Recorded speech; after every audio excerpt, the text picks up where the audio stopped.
Shalom, shalom, brothers and sisters. This is your brother Joseph Israel, and I am here with my brother Mark Manning of messengerofTheName.com. Mark Manning of messengerofTheName.com is no stranger to the Kingdom Road radio show. He's one of my favorite guests and my good brother, full of the Ruach.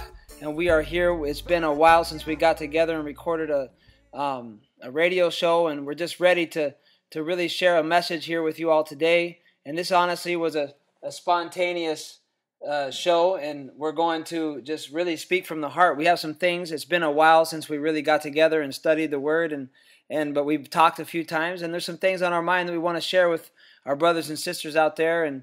And so again, Mark Manning of messengerofTheName.com, and you can check us out on israelapromise.org. And I just put out a study called "The Success and Failure of Entering the Promised Land." Showing why the generation of Yehoshua was successful and why the generation with Moshe, or Moses the prophet, was unsuccessful or failed to enter the promised land.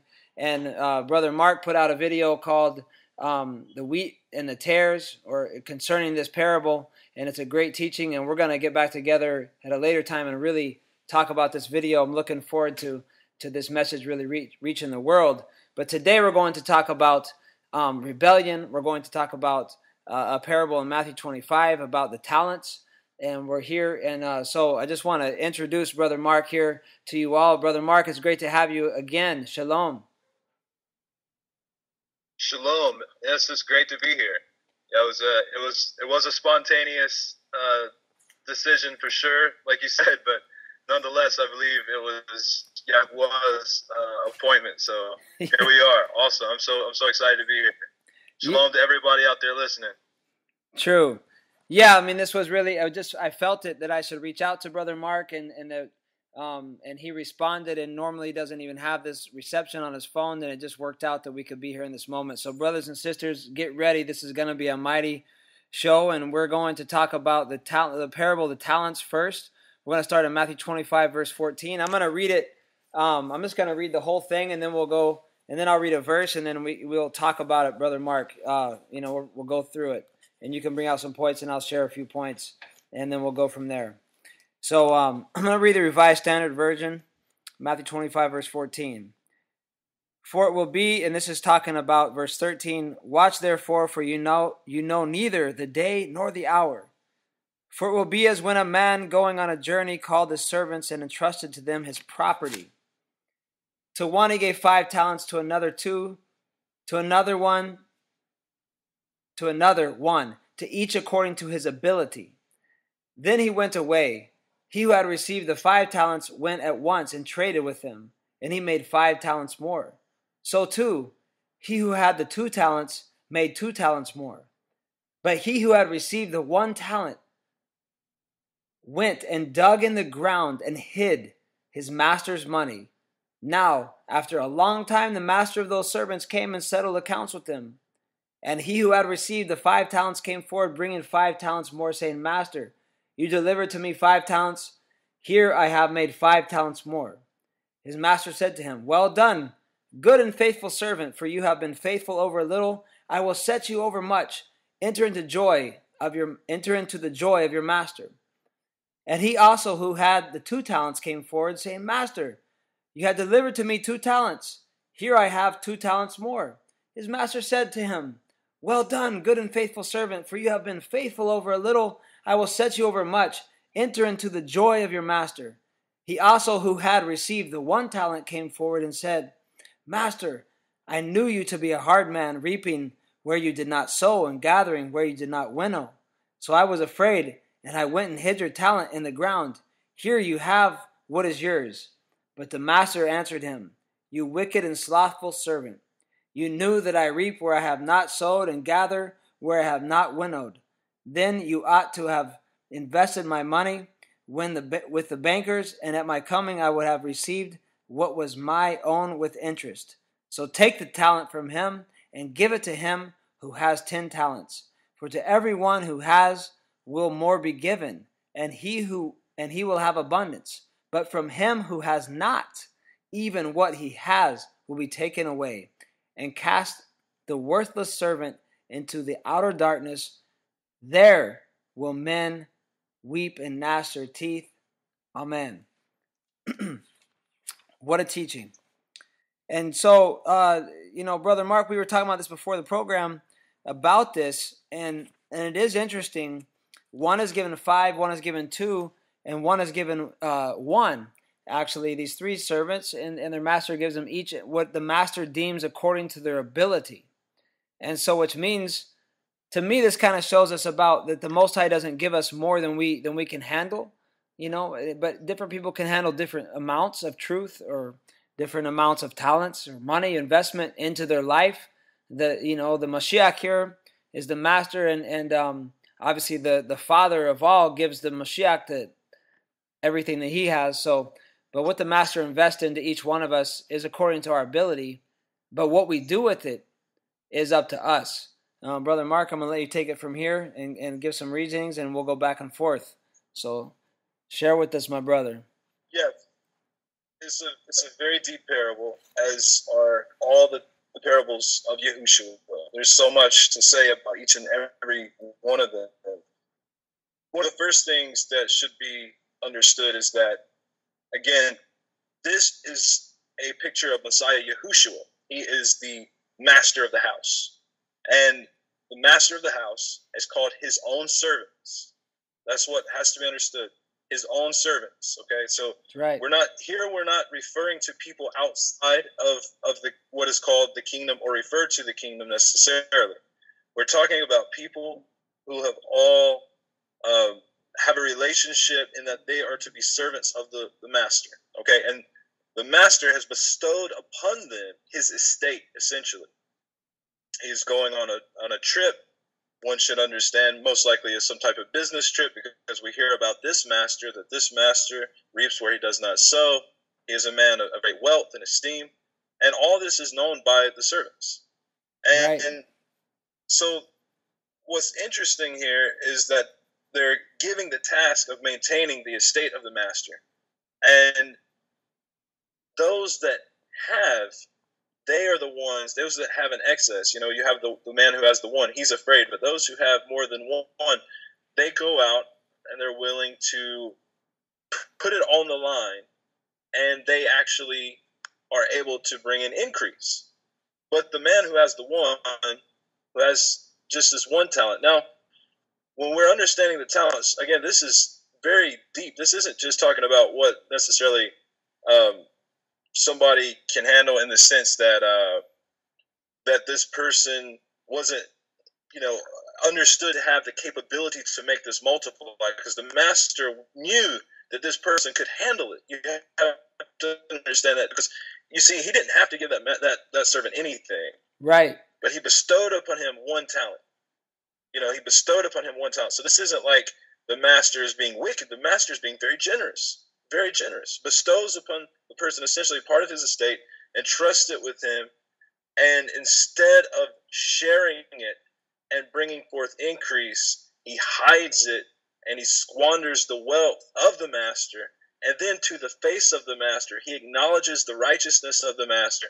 He acknowledges that he understands the personality of the master, that the master is a man who reaps where he does not sow. But yet this person has not followed through with the mandate of the master of the house. And that is ultimately the predicament that we're seeing in these days right now, that we're living in. True. Because there are people who are they are saying that they're a part of the kingdom, or they're saying that they believe in the Messiah of Israel, but when it comes to their level of truth and what has been bestowed upon them, not just truth, but of the actual authority that the master has bestowed upon them in wealth, financial wealth, spiritual wealth.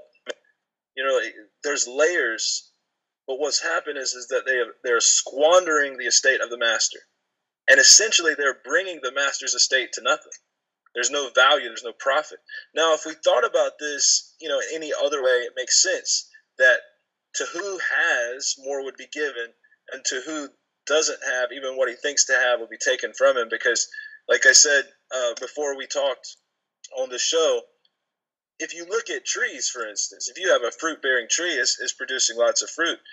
you're going to want to invest more of your time and energy into that particular fruit tree than one who, let's say, is only giving you one fruit or giving you no fruit. You know, so what we're talking about, again, is the level that a person has also for the desire of Malkut HaShemayim, the kingdom, the reign of the heavens. Yep. Yeah. And to make it flourish. That's right. And, you know, it's interesting here that each one, you know, the righteous servants, they took what he gave them.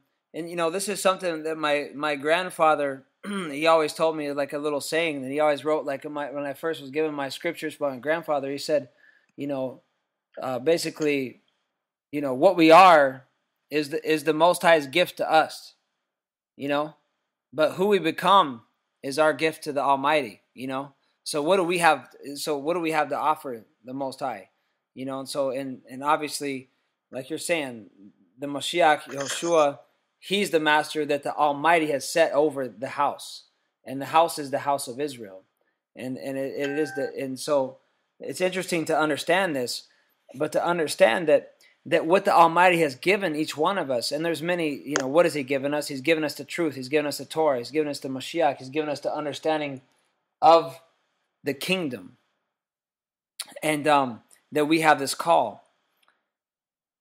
But if you just hang on to that, so what I see going on, Brother Mark, and I don't know if you see this going on, but you know, so say where we were in our knowledge 10 years ago, you know, or 5 years ago, we have to be moving forward in our knowledge. We have to be gleaning more and more information and understanding, so that when the day of reckoning comes and we stand before our master and he says, I gave you the 5 talents or the 2 talents or the 1 talent, you say, and I multiplied it. I invested it, and here's the rewards for what you gave me is still here, and the increase. You know, this is what he wants, that we should increase. And what I see is that people, they come out of religion and they instantly want to go back into some kind of box. And even when you're actually moving forward and walking in faith and walking in faith and not by sight, it's a little bit of a scary road. It's a lonely road. It's a road where you don't really fit into the box. Like maybe we don't fit into the Hebrew Roots movement or the Messianic movement. We don't need to be in those movements, but we love everybody in all the movements. We want to be in the kingdom movement, you know, and that's the real thing, the restoration of Israel. So I don't know if you're seeing that, where people, they kind of break out of Christianity or break out of some kind of religion, and they find the truth of the scriptures, but then they instantly go back to some kind of closed-mindedness or wedge themselves into a stagnant place, you know. Go for it. Yes.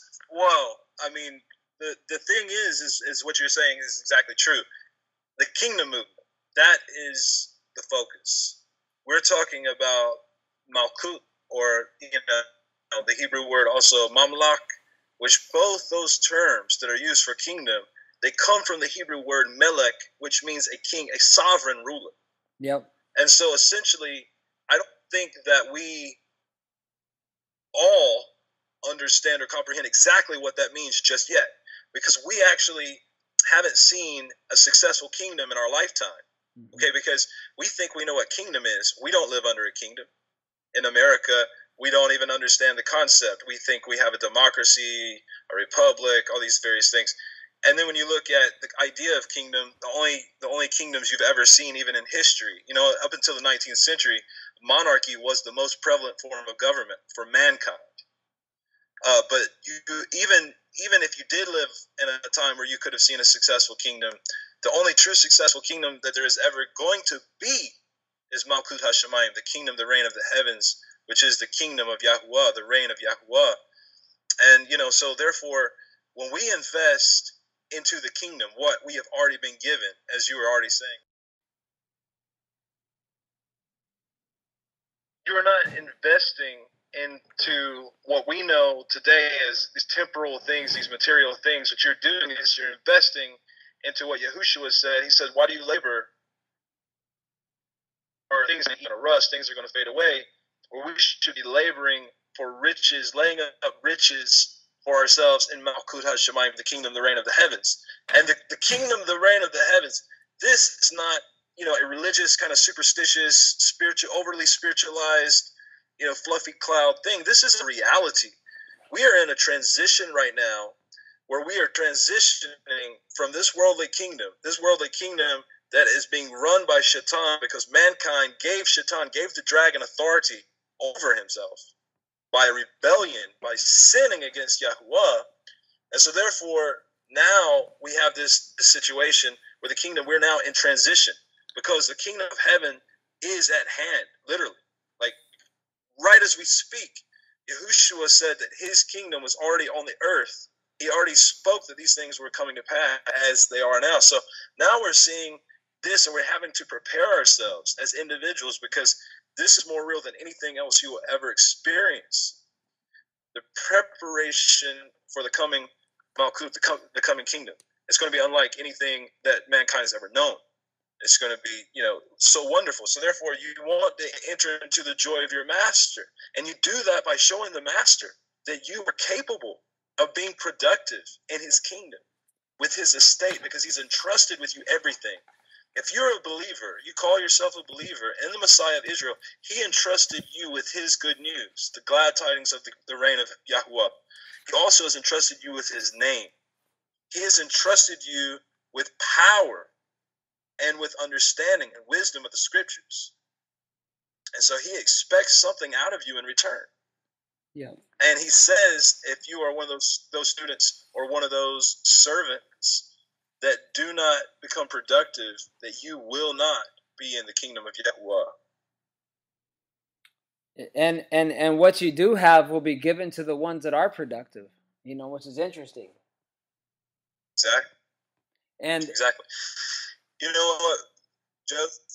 Yeah. What's interesting about, I didn't mean to cut you off right there. There's a delay, But what's interesting about that is, on another level, you see that it wasn't the one who had the great wealth given to him from the master. See, we always talk about the wealthy because Yahushua made the statement that it's going to be hard for wealthy people to enter into the reign. But here he's actually teaching that it's going to also be hard for people who consider themselves poor, who are only given a little bit from the master. Now, and I don't just mean necessarily poor, physically. I'm just saying in a level of understanding, or whatever it may be, that he's bestowed upon you. But that actually someone who is poor can be fixated on wealth so much that they're afraid of it, and it consumes them, and they hide it, and they don't invest it, and they don't grow, and nothing happens. And again, we're talking about spiritual matters, but this is also the same in the physical world with physical wealth as well. Yeah, that's true. That's very true. And even though there is a lot of injustice in the world, there is a reason why certain people, increase their on a financial level.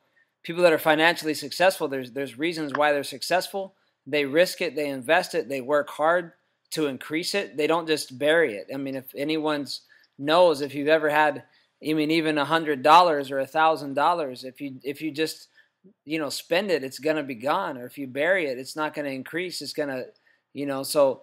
Just on a monetary level, you can see that these things make sense. You have to take what you have and invest it and do something with it, or what you have will be lost. So my brothers and sisters, you have to increase in knowledge. You have to increase in truth. But the sad part is, is that when people look at what's going on, there's so much confusion out there, and there's so many false teachers and destructive teachings out there, and that are causing people who are unstable in the word to swerve off the right path. And even people that you would think that would be incredibly stable in the word, they get confused. And this isn't to judge anybody. This is just to be a wake-up call that, brothers and sisters, remember the Almighty has called us to this mission, and he has placed his Son over us, and that he's placed an investment in us, like you said, of his kingdom.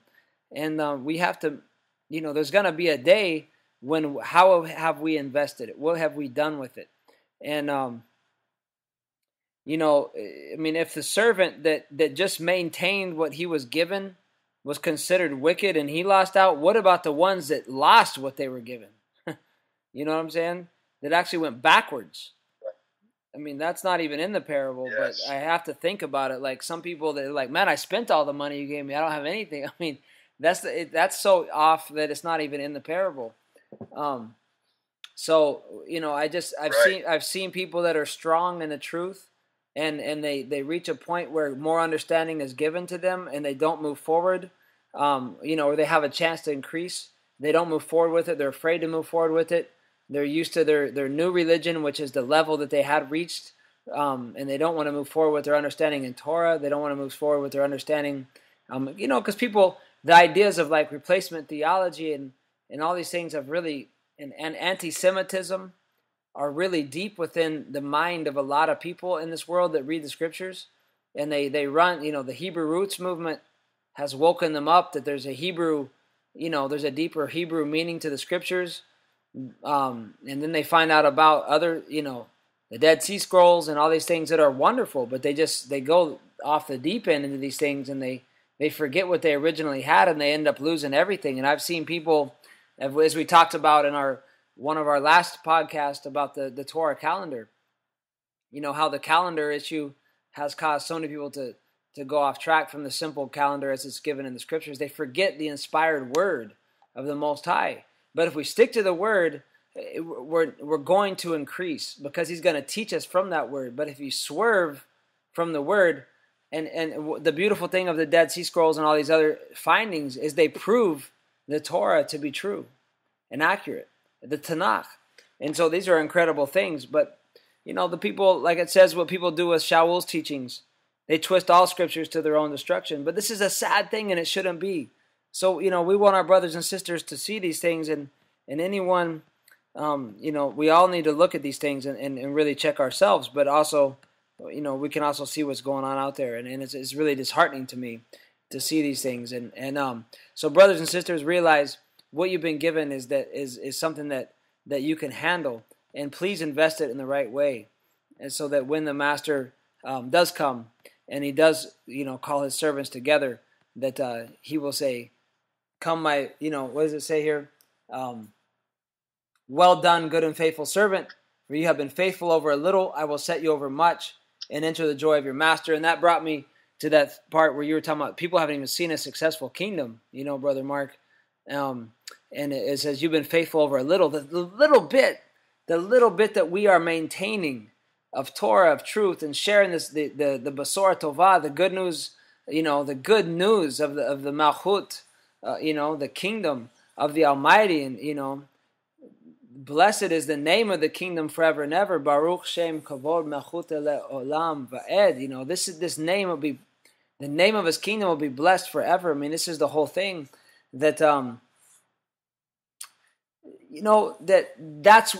there's a kind of come a time when we enter in and we actually do see a successful kingdom. Right now, we're not witnessing a successful kingdom. Right now, no one has seen it. The success of the true kingdom, even when the Israelites entered the promised land, it never fully manifested as the successful kingdom. And it's all part of the thing, but we have to learn our lesson. So, Brother Mark, just on that, that faithful in a little, he will set you over more. Right. Well, and you have to think too. This parable, we're just barely scratching the surface because we got all kinds of things that we're going, that we're kind of talking about, and there's so much here. But if we put this into Malchut terminology, kingdom terminology, if we're talking about people who are servants, okay, and now we say that the man is a king, and these are his subjects, but these are not just subjects. These are ambassadors of the kingdom, because you see the estate has been bestowed upon them, And so if you are a king and you accuse one of your ambassadors of being wicked, then you have essentially accused him of treason against the Malchut, against the kingdom. And so essentially when you name the Malchut, the kingdom of heaven, when you name it, when you name the great and awesome name of Yahuwah and the name of his son Yahushua, and you name these things, more is expected out of you than any other human beings walking planet Earth. And you have to remember that. And you have to, we're talking about these talents. Those are the talents that the master gave. We're talking about these other people. We're talking about these other things and making up things, and inserting their own narrative into the scriptures. They're not even dealing with the currency that the master gave in the first place. Those people. That's the reason they're not in the parable. Yahushua wants to show that even if you did maintain that piece of truth of the kingdom, or that piece of resource from the kingdom, that you're essentially treasonous to not make it multiply. Because the king, Yahuwah, one of the first things he told mankind is to go forth and multiply and to subdue the earth. And he gave us dominion. He gave us dominion over all the animals. A picture of his coming kingdom, by giving man dominion in the very beginning, telling him to multiply. That's important. Multiply the truth, multiply the kingdom, like there's no tomorrow, because there may not be for you. You never know when your life will be required of you. You never know what this life is going to throw you, and you need to seek the kingdom first with all of your being, because that's what Yahushua said. Seek first the Malchut, and all other things are added to you from that, from that. So, yep. So when we're talking about treason or rebellion, okay, so if you're rebellious, the scripture says in 1 Samuel chapter 15, verse 23, for rebellion is as the sin of witchcraft or divination, and stubbornness is as iniquity and idolatry or idol worship. Because you have rejected the word of Yahuwah, he also rejects you from being king. And this is, Shemuel speaking to Shaul, who's called Saul. But in the context, it's all there. Everything's out here, okay? Because essentially we're talking about rebellion. We're talking about the fact that rebellion is linked to witchcraft. And stubbornness is seen as idol worship. So you may never have bowed to an idol in your entire life. You may have never played with a Ouija board or even celebrated a pagan holiday like Halloween, But if you're rebellious towards the Malchut, towards the Melech, towards the king, the sovereign ruler of heaven and earth, then you are practicing witchcraft, essentially. And the scriptures teach that witches will not live, and obviously they were executed under the Torah. And because we don't have the ability to do that now, because we, as you said, and I said as well, there's not a successful kingdom on the earth as far as other than the Malkut HaShemayim, the kingdom of the heavens, that is at hand.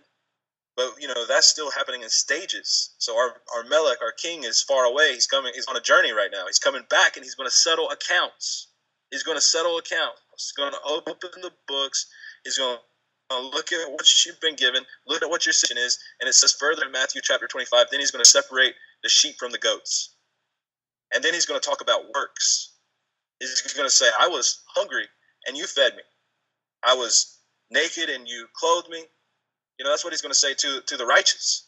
And they're going to say, when, Master? He says, whenever you did it to the least of these, you did it to me.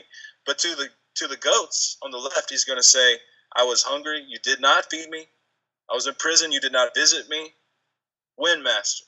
When you didn't do it to the least of these. So it's not just about knowledge, It's also about application, applying the principles of the kingdom as well. That's right. So that could bring us back to the concept of this previous Torah portion and the rebellion of Korach, the treason and everything. But I'm sorry, there's a delay, so sometimes I'm talking and then I realized that I think you were trying to say so I apologize for that.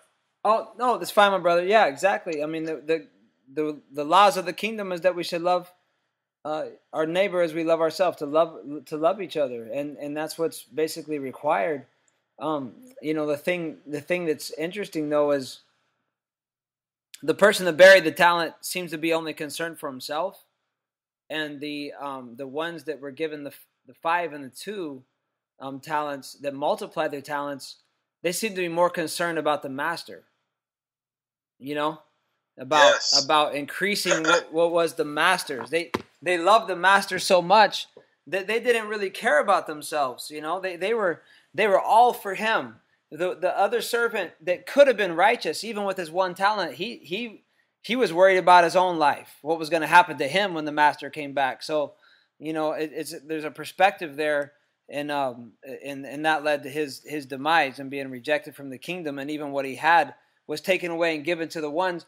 And this is interesting because, like you said, it does take us right back to the rebellion that happened in the Midbar, in the wilderness, with Korach and the others with him, that rose up against Moshe and Aharon, and decided that they were going to overthrow the kingdom, and that all of Israel should, you know, be on the level of Moshe and Aharon, and they had a rebellion. But what were they concerned with? They were concerned with themselves and their own position, and you know, Moses himself would have been happy to be on the mountain shepherding sheep, but you know, he loved the Father. He did what the Father told him to do, and that's the beautiful thing about it. So let's go here. Let's turn to Shalach, which is the Torah portion from previous week.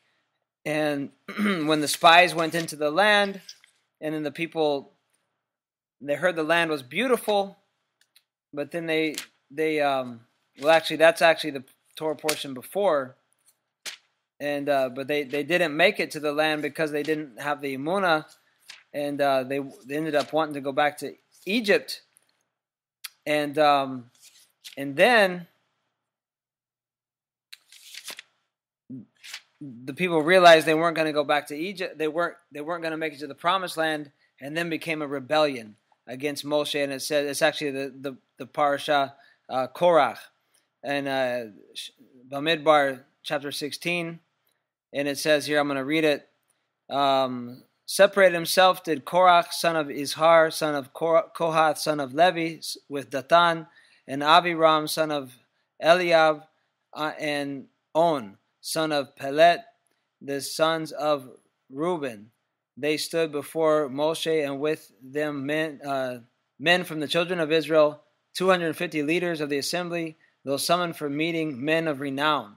They gathered together against Moshe and against Aharon, and they said to them, "It is too much for you, for the entire assembly. They are all kadoshim, holy, and in their midst is, you know, Yehovah. So why do you raise yourself over the congregation of Yehovah, the Kahal Yehovah?"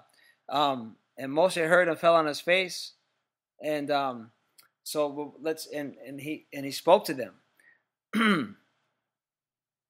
and so Mark, I mean, this rebellion, after all they'd seen, and they got a congregation to rise up against the chosen authority of the Most High, and they stood, you know, I mean, this is, what did it say in Samuel? Rebellion is as witchcraft? What does it say? Yes. Rebellion is the sin of witchcraft or divination, and stubbornness is iniquity and idolatry. So okay. So what do you think? Idol worship. Yeah. What do you think the stubbornness means? I mean, that's interesting, because you see both of the things here. You see rebellion and stubbornness. Stubbornness to the word that the Almighty gave, but they don't want to take heed to it, even though it's obvious to them what His word is. Well, that's what I believe. Because, I mean, time and time again in the wilderness, they're called a stiff-necked people. You know, referring to the fact that, you know, they won't bear the yoke of the scriptures and actually do what the scriptures are commanding. You know. Yeah. So there's you know, there's the constant stubbornness, but there's also, you know, there's a level of pride in this as well, because, you know, Korach, he has an established role, an important role in the Malchut, in the kingdom, given as a mandate in the Torah. You know, so he has a special place, a high elevated position already, but he is not satisfied with the position which he's been called to. So, you know, he's in a state of rebellion.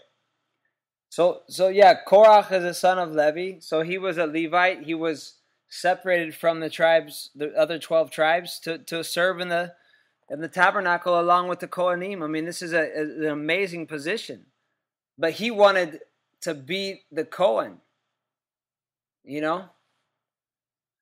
And he wanted to have this authority. This isn't, to me, this is kind of interesting because there's a lot of people teaching this Melchizedek priesthood, you know? And there's nothing wrong with the Melchizedek priesthood. It's actually a very important understanding, but you find that they use the idea and the deep revelation of Melchizedek priesthood, which I don't think they actually understand it correctly in any sense. But they use it as a way to exalt themselves as all of a sudden becoming the Kohanim, and they demote the house of Aaron and really Moshe's teachings and the whole Torah, and say that's done away with, and now, you know, they claim that they are the Kohanim that everyone in the world will have to come to, and it's kind of like a modern day rebellion. You know, these people claim to be believers in Mashiach and Israelites and all these things, but they're not happy with that. So now they have to go and claim that they can erase the Torah and erase the eternal priesthood, the eternal, you know, line of Kohanim of Aaron, and all of the rules and regulations associated with it. I mean, this is a serious rebellion, and this is, I mean, obviously this rebellion is like idolatry.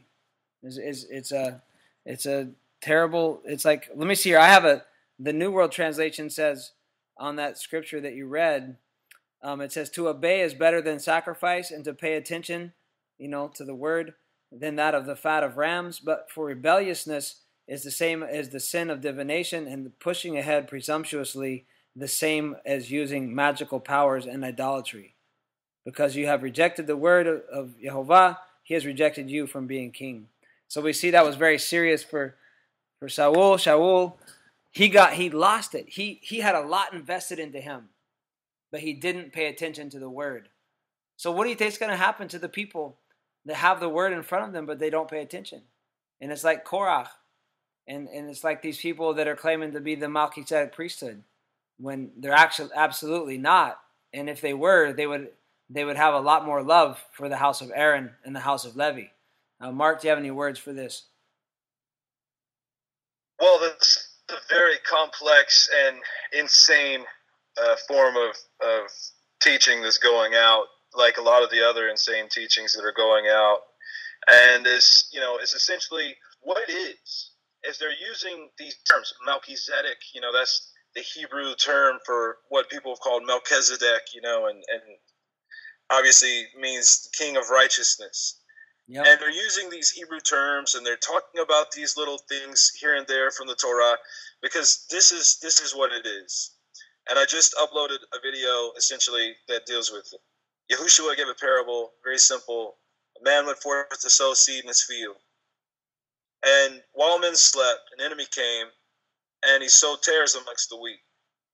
And the servants of the house, when they began to see that the grain had begun to form, they noticed the tares, and they said, Master, didn't you have good seed? Where did these tares come from? And Yahushua says, an enemy did this. And he says, don't uproot the weeds, the tares. Don't uproot them, because if you do, you'll ruin the wheat, you'll spoil it. So wait until the very end at the harvest time. Now, I don't have time to go through everything dealing with this parable, but Yahushua broke it down and explained it very easily. He is the one who went forth to sow the good seed. The good seed that comes up, these are the B'nai HaMalkut. These are the children of the reign, of the children of the kingdom. The tares were planted by the Satan, by Shaitan. And these are planted amongst the wheat. And if you understand these concepts, you understand that the tares are darnel. That's technically what they are. They're bearded darnel. And a tare is basically a poisonous grain. It's not even really a grain. It kind of looks like a grain, but it has these little black seeds, and these little black seeds are very poisonous. And the tare doesn't bow when the time for harvest comes like the wheat does. And there's so much more that should be said. But essentially, what we know is that amongst us are going to be those who are nothing more than tares. Now, that's a hard thing for some people to understand. How could there be tares or weeds among us? They're going to look like you. They're going to talk like you a little bit. Because remember, there's a very small difference between the wheat and the tare. Physically, it's hard to make the distinction until they bear fruit. And they don't bear fruit until the time of the harvest is about to come, you know. And so, essentially, the closer we get to the coming of the Messiah, we should expect to see more and more tares popping up. They're going to stand upright, just like a tare does. They're not going to bow in humility. They're not going to have the grain of the word of Yahuwah in their head to allow them to bow, to have humility and repentance. Instead, they're going to be proud, and they're going to be spitting out poisons, blasphemous teachings, doctrines and things of demons that they shouldn't be teaching. And I would say that this is one of those things because they've taken something, Joseph, that is dear to the scriptures, Melchizedek, and the Kohanim, the priesthood, the kahuna. That is something very dear to Yahuwah. They've taken it and perverted it, and they're misusing it. And now they're trying to teach that somehow they've elevated themselves to priests after the order of Melchizedek, when everybody who reads the scriptures and does it genuinely knows that the priest that comes after the pattern of Melchizedek is the Messiah of Israel. It's not you, it's not anybody else, it's not them, it's the Messiah of Israel. That's right. And the way the scriptures outline everything is everything has a purpose. Yes, we are Kohanim, we are priests, according to the scriptures, but how so? Do we go and offer up physical sacrifice? Are we sons of Aaron? Do we have those positions? No. What does this Brit Hadashah teach? The renewed covenant says that we offer up spiritual sacrifices. Just the scripture you just read that I read earlier about rebellion, it says how obedience is better than sacrifice. So essentially, man has, in obedience, it's almost like he's offering up a sacrifice. When you lift up your hands before Yahuwah and you lift up prayers, the book of Revelation compares those prayers to incense, literal incense. It's a spiritual level, but you have to understand that it's real. Spiritual world. Well, that's just me filtering it down so that you can comprehend what I'm trying to talk about. Because when I say spiritual world, that doesn't even do it justice. But the spiritual world is more real than the physical world that you and I are now in. That's right. So that incense is real, and that priesthood is real. But we have not overthrown the Levites. There's a place for them in the kingdom of Yahuwah. It's in the scriptures. That's right. Throughout the scriptures, in the book of Ezekiel and in the book of Revelation. Very important. It's true, my brother. And it's really important to handle these things rightly. And for anyone that's had a misconception on these things, it's just time to just step back and really ask the Father, what is the scriptures really saying here? And, why we have these things. These things were, Shaul goes into it in the book of Corinthians. These things were written aforetime, for us in these last days, upon whom the end of the age has come. The lessons and teachings of the Torah are written for our benefit. Why our ancient Israelite brothers and sisters, fathers and mothers went through this and went through these trials and tribulations is so that we could, in the last days when we are facing the real judgment, look how serious the judgment was in the time of Shaul, in the time of Moshe. Moshe himself, in this week's Torah portion, doesn't get to go to the promised land because of things, which is a whole deep topic, but just to say, because of his actions. The actions, and the whole thing is about our actions and the way we live our life and the words that we speak and the way we handle ourselves, the way we deal with the talents that are given to us is going to really we're going to find out when we are judged according to them. Because the Mashiach says when he returns, he's going to pay everyone according to the work, to their works, to their deeds. It doesn't say according to their imuna. It says according to their works. Of course, only true works that are acceptable are the ones that are backed with faith and moved by faith and imuna. And that's why, that's why Yehoshua's generation, Joshua the son of Nun, his generation could enter because they applied the words of the living Elohim spoken through the prophet Moshe. And Moshe will get his position in these times under Mashiach and he will inherit. He will be a part of the kingdom inheritance, no doubt, for his righteousness. And so brothers and sisters, we don't want to be like Korach and these men that try to overtake the Kohanim, and just because we understand the Mashiach. And you're right, brother Mark, the great king and Kohen Hagadol through the order of Melchizedek, which is actually the heavenly priesthood, like you brought out, the spiritual level of a Kohanim is the Messiah. So, brother Mark, we got a little feedback, a little somehow bled through, but go ahead, my brother. Yeah, well, there's a lot here, but what I want to look at in that is Numbers, Bamidbar, Numbers chapter 16, and this is what Moshe says in response to Korach. It says, "Therefore you and all your company are set against Yahuwah. And Aharon, what is he that you grumble against him?" So when you're grumbling against the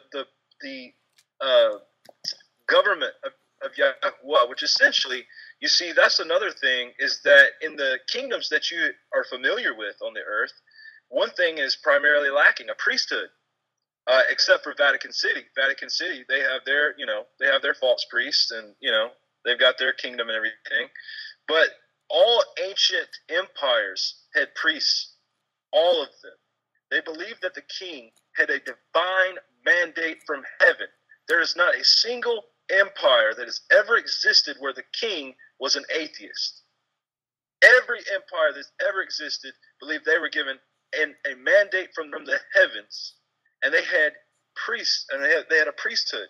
So again, when you're going, and the reason I'm putting it into these terms of kingdom and government is because you have to understand that is huge. When you're going against an empire, when you're going against a government, you're going against something more powerful than your own, especially when it's the government of Yahuwah, because when you go against the decision that the king has made, if he puts a man in a position, you have a problem with the position or a problem with the man.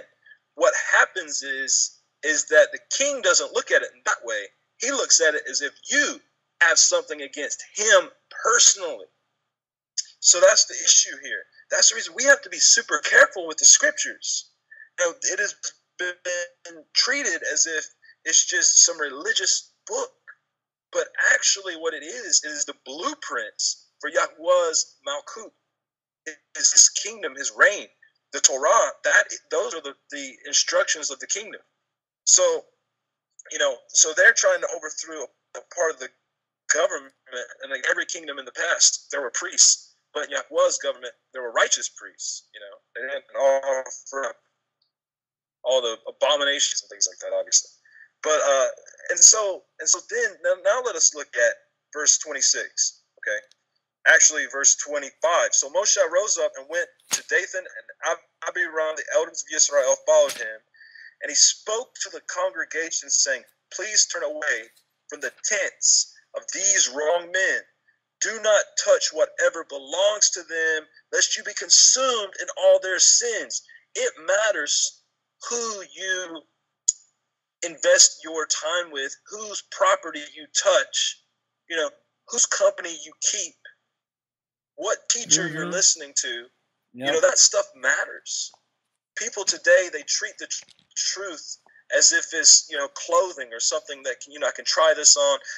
These pants don't fit too well today. I'm going to try on a different pair of pants. I'm going to try, this shirt, I'm not too fond of this shirt. I don't like this color. Let me give me another color shirt.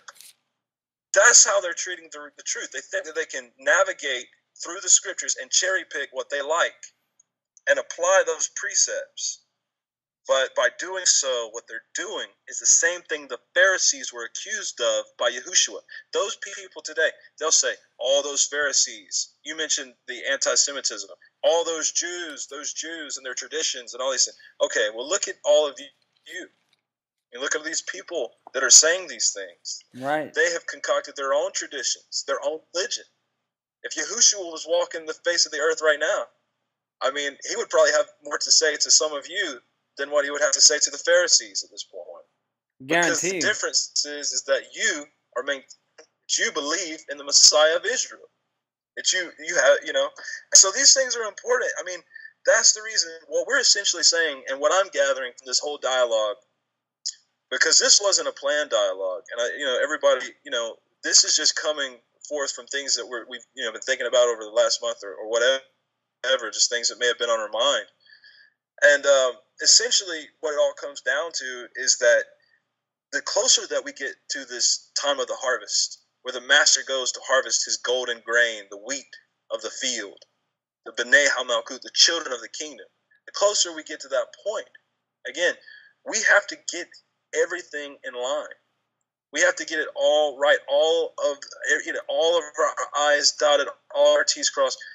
Everything has to be in order, so that when the master comes to settle his accounts with us, again, we can present ourselves as good and faithful servants, servants that will inherit the joy of the master, And so that's where we're at. We're trying to get, just like those wise virgins, the parable before it in chapter 25, trimming the wicks, getting them ready. That term for trimming is tikkun, means to restore. They're restoring the knowledge of the scriptures.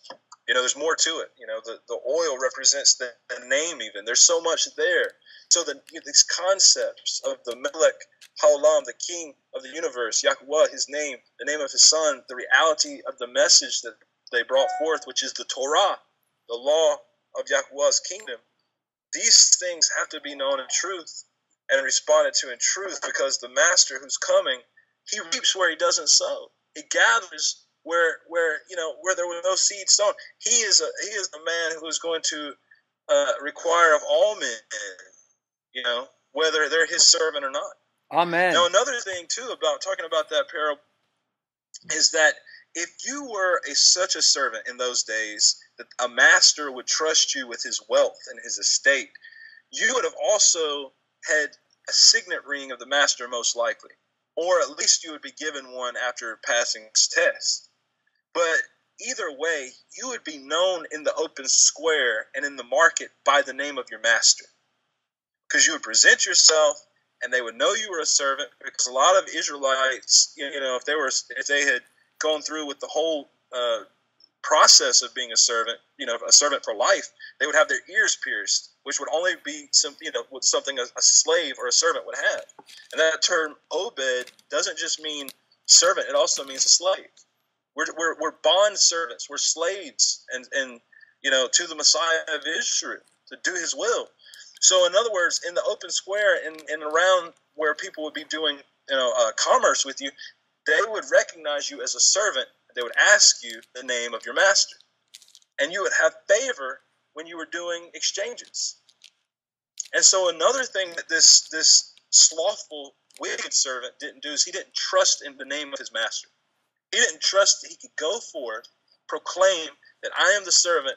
This is my master is Yahushua, and he didn't think he would be able to get favor. You know what I mean? And that's something that you have to understand by understanding the culture. That every servant was known. People knew your status in life. That's right. Status was a big deal in the world. You were a servant. They wanted to know who's your master, because that says everything about the type of wealth you can generate. And we're talking about the most wealthy king that there will ever be, because Yahuwah created everything that is, was, and ever will be. He knows that you're going to need things.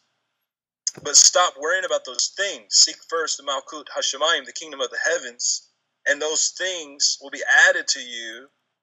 And you better be happy with what you get.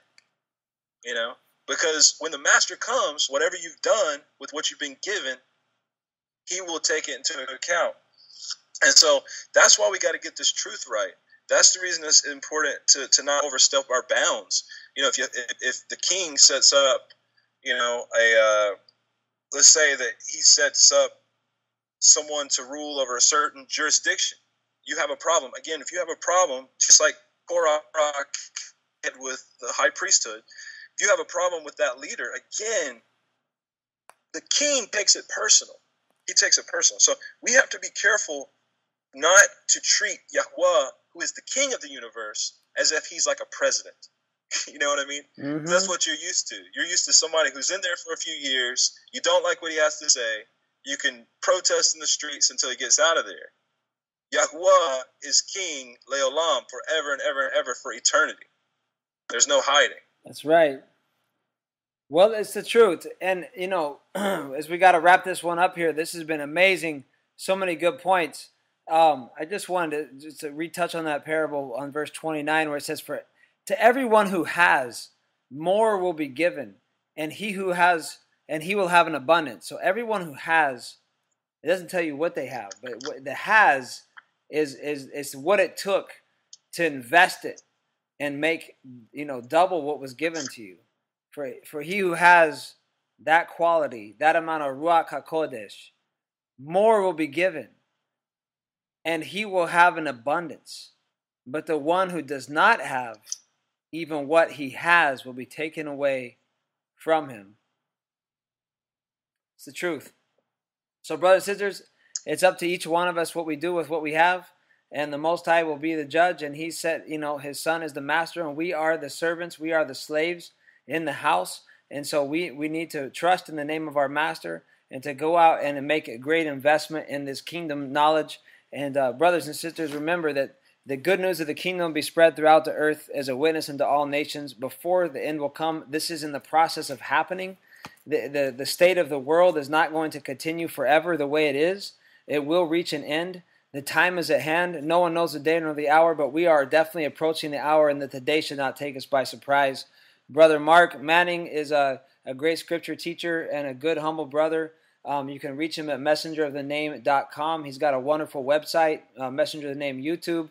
Just put up a new video about the wheat and the tares parable that he touched on tonight. Please go check out that video. We're going to do more on that on that parable coming up in a future Kingdom Road radio show. Go to israelofpromise.org or go to iTunes, Israel of Promise, and subscribe to our podcast. And make sure you check Messenger of the Name or Malak Ha'Shem, Malak Ha'Shem on the Facebook. Brother Mark, thanks for coming. You have any last words? Yes, I do actually. One last thought, okay, just for everybody out there. Yahushua gave several parables. Read them all when you have an opportunity. There's many things that can be gleaned, but I do want to read this one parable. It's very short. Matityahu chapter 13, verse 47. "Again, the rain of the heavens is like a dragnet that was thrown into the sea and gathered some of every kind, which when it was filled, they drew to shore, and they sat down and gathered the good into containers, but threw the rotten away. Thus shall it be at the end of the age. The Malachim, the messengers, shall come forth and separate the wicked out of the midst of the righteous, and shall throw them to the furnace of the fire, and there shall be wailing and gnashing of teeth." This is very important because the Malkut, the kingdom, is going to draw a lot of people into this great dragnet. It's going to scoop up a lot of people. You want to make sure that you have your priorities in order. You don't want to be cast out. You don't want to be cast out. We invite you. I invite you personally. You want to become a citizen of the Malkut HaShemayim, the kingdom of the reign of the heavens. You want to lay aside your sin in these last days. Yahushua says that the difference between the wicked and the wrong essentially is lawlessness. He will say, "I will say to you in that day, depart from me, you who work lawlessness. I never knew you." No matter how many works you think you did in his name, he says he doesn't care. It doesn't matter. It's all about whether you are an obedient slave and an obedient servant. And I say that term slave to impose on you, because I want you to forget the idea and concept that you are free to yourself. If you're bought by the Messiah's blood, you have been purchased with a price. You're his personal property. So treat his estate that he has bestowed upon you, that gift of the heavens. Treat it and guard it with your life and make it bring forth fruit. Barakoth to you. Love and shalom to all of you, the children of Israel all over the world. We love you. Our prayers are with you. In the name of Yahushua Mashiach, in the name above all names, Yahuwah. Shalom, shalom. We must follow. This is reality. Yes, I know. When you lead, the blessings follow. While we trotting on the kingdom road, kingdom road. We are